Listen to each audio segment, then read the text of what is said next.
लोग अपने आप को इस गंभीर समस्या से बचाए, रोके, पीछे करो, जूमिंग कर लेना। हाँ जी। कल 16 नवंबर को पूरे विश्व में वर्ल्ड COPD डे यानी क्रॉनिक ऑब्स्ट्रक्टिव पल्मोनरी डिजीज, इसका उद्देश्य है कि इस बीमारी के बारे में जागरूकता पैदा करना, बीमारी होती कैसे है, इसके क्या लक्षण है, इसका क्या बचाव और ट्रीटमेंट है। COPD एक क्रॉनिक फेफड़े की बीमारी है जिसमें जो सांस की नलियाँ हैं, फेफड़े में सूजन आ जाती है, फेफड़े में डिस्ट्रक्शन हो जाता है जिससे फेफड़ा शिथिल हो जाता है और उसमें खांसी आना, खांसी के साथ बलगम आना और साथ में सांस फूलना। खांसी, बलगम और सांस फूलना इसके मेन लक्षण हैं। इसका मेन कारण है स्मोकिंग। स्मोकिंग चाहे वो सिगरेट पीता हो, बीड़ी पीता हो, हुक्का पीता हो, कोई भी चीज़ पीता हो तो वो इससे होती है। दूसरा सबसे बड़ा कारण है पॉल्यूशन। पॉल्यूशन किसी फार्म में हो, यहाँ देखा गया है भारत या अन्य जो पिछड़े देश हैं, लो इनकम कंट्री, उसमें चूल्हा जलाते हैं लोग, गैस का इस्तेमाल ना करके लकड़ी का चूल्हा और कोयले का चूल्हा और कंडा जलाते हैं, जिससे ये धुआं निकलता है। वो धुआं भी उतनी हानिकारक है जो सिगरेट का धुआं है। इवन आजकल देखा गया है कि चूंकि जो कंट्रीज, हर कंट्रीज में पॉल्यूशन बढ़ रहा है, पॉल्यूशन भी इसका एक कारण है। पॉल्यूशन में क्या होता है, जो पार्टिकुलेट मैटर होते हैं उसको कहते हैं PM 2.5, ये सबसे खतरनाक है। ये फेफड़े में जाता है, चिपक जाता है।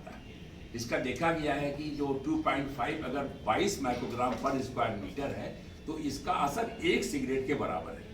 कहीं पॉल्यूशन 2.5 जो है वो 220 है, तो इसका मतलब 10 सिगरेट वो रोज आदमी बराबर धुआं ले रहा है।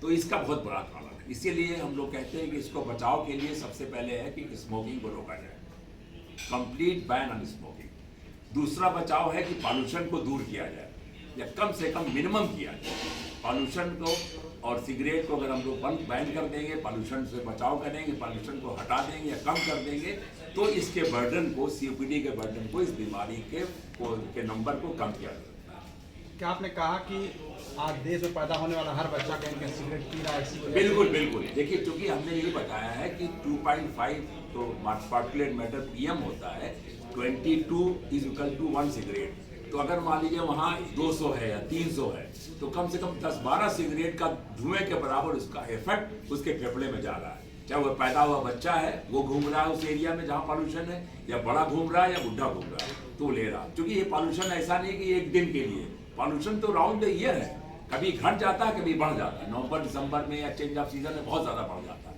तो जितने ज्यादा बढ़ेगा उतने उसका असर पड़ेगा। तो ये रेगुलर फीचर है, रेगुलर फीचर होगा तो इसका परमानेंट फेफड़े पर असर पड़ेगा। तो चाहे वो सिगरेट रेगुलर पीता हो या चाहे पॉल्यूशन लेता हो, दोनों से COPD फेफड़े में असर आता है। फेफड़े जो है वो छलनी हो जाते हैं, इसमें डिस्ट्रक्शन हो जाता है। ये ऐसी बीमारी है कि फेफड़े में नैरोइंग हो जाती है आर्टरीज में और डिस्ट्रक्शन हो जाता है, जिससे मरीज को चलने में बहुत ज़्यादा सांस फूलती है। फेफड़े में असर नहीं करता। COPD बीमारी ऐसी है कि फेफड़े के साथ साथ अन्य भागों में भी काम करती है। इसका असर आधे COPD के मरीज जो है वो दिल की बीमारी से, हार्ट अटैक से मर जाते हैं या हार्ट फेल्योर से मर जाते हैं। तो दिल पर असर पड़ता है, फेफड़ा खराब होने से दिल पर असर पड़ेगा, इसकी हड्डियां कमजोर हो जाएंगी और इसके जो है ये लंग, वो उसका गुर्दे पर असर पड़ता है, तो हार्ट पर असर पड़ा, गुर्दे पर असर पड़ा और मसल्स वीक हो गई, हड्डी कमजोर हो गई। ये सब COPD के लक्षण में आते हैं, ये सब COPD के कॉम्प्लिकेशन या कोमॉर्बिडिटी इसके साथ हो जाते हैं। मौत के आंकड़े भी तो होंगे कहीं कहीं। हाँ, हमने बताया ना कि पूरे विश्व में 4 मिलियन पॉल्यूशन से मरते हैं और 3 मिलियन COPD से मरते हैं। इसी हिसाब से इंडिया में भी डेथ होती है। सर, ये पूरे वर्ल्ड का 3rd किलर है। जो हार्ट अटैक तो पहला है, स्ट्रोक दूसरा है, तीसरा COPD है। ये पूरे विश्व का तीसरा किलर है COPD। सोच लीजिए, नंबर 3 पर पहुंच गया है, इतना इंपॉर्टेंट है। तो इसके बचाव के लिए हमको बचाव ही कर सकते हैं। स्मोकिंग को हटा दें, या जो आदमी स्मोक कर रहा है उसको अगर उसको कहे कि ना करें, तो उसके इफेक्ट बहुत खतरनाक है। पॉल्यूशन को जितने देर पॉल्यूशन है तो उस एरिया में ना जाए, मतलब किसी तरह से बचाव करेंगे। 2 चीज़ अगर बचाव करेंगे, जो चूल्हा जला रहे हैं उनको कहा जाए, महिलाएं चूल्हा बहुत जलाती हैं, गाँव में हटाया जाए कि भाई धुआं है, इसका नुकसानदेह है, ये तुम्हारा फेफड़ा छलनी कर देगा, ये आगे आज नहीं तो कल इसका असर आने आना है। तो बचाव से कर सकते हैं, और जब बचाव करेंगे तभी इस बीमारी से बचा जा सकता है। सर, COPD जो दिवस था जी, ये कब से शुरुआत हुई और इसका मुख्य उद्देश्य क्या रहा है? से शुरुआत हुई, हम लोग 22वां मना रहे हैं जी। 22वां पूरे विश्व में। गोल्ड एक गाइडलाइन है, गोल्ड संस्था है, global initiative of pulmonary lung disease, जो हर साल मनाती है। ये हम 2002 से शुरू किया है और जोड़ लीजिए तो 22वां COPD डे या 21वां COPD हम लोग मना रहे हैं।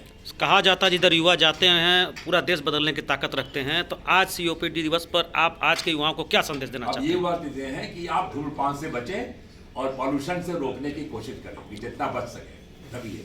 और जो उनको COPD हो गया है उसका फौरन जांच कराएं। इसकी बहुत सिंपल एक जांच होती है, इसको कहते हैं स्पायरोमेट्री, उससे पकड़ा जा सकता है। और इसकी दवाएं भी आ गई हैं, क्योंकि ये बीमारी क्रॉनिक है तो इसको टैबलेट से नहीं ठीक किया सकता। हमको वो दवा चाहिए जो लॉन्ग टर्म इस्तेमाल की जाए और उसका साइड इफेक्ट ना हो। ये ऐसी दवाएं होती हैं, उसको इनहेलेशन फॉर्म में हम लोग देते हैं, जिसको कहते हैं इनहेलर अगर मरीज को लेता रहेगा तो वो कम से कम जो उसके सिम्टम है उससे उसको सिम्टम में राहत मिलेगी, सांस नहीं फूलेगी बलगम खांसी फूलेगी। और बीच बीच में इसका देखा गया कि इसका जो मेन प्रॉब्लम है कि ठीक ठाक COPD का मरीज एक्सासर्बेशन मानी एक बैग अटैक आ गया, अटैक में उसका बलगम बढ़ गया, उसकी खांसी बढ़ गई, सांस बढ़ गई, बुखार हो गया इन्फेक्शन होने से। तो इन्फेक्शन ना हो, उसका एक्सासर्बेशन ना हो, उसके लिए टीका आ गया है। 2 टीके लगते हैं, एक है न्यूमोकॉकल वैक्सीन जो 5 साल तक दी जाती है, कभी एक कुछ लोगों को 1 साल में एक बार भी दी जाती है, और एक होता है इन्फ्लुएंजा वैक्सीन जो हर साल दी जाती है। अगर 2 वैक्सीन को लगे और ट्रीटमेंट रेगुलर कराते रहें और पॉल्यूशन और स्मोकिंग से बचें तो इस मर्ज में से ठीक ही रहा जा सकता है और दिन का काम किया जा सकता है। धन्यवाद, गोरखपुर समाचार से बात करने के लिए।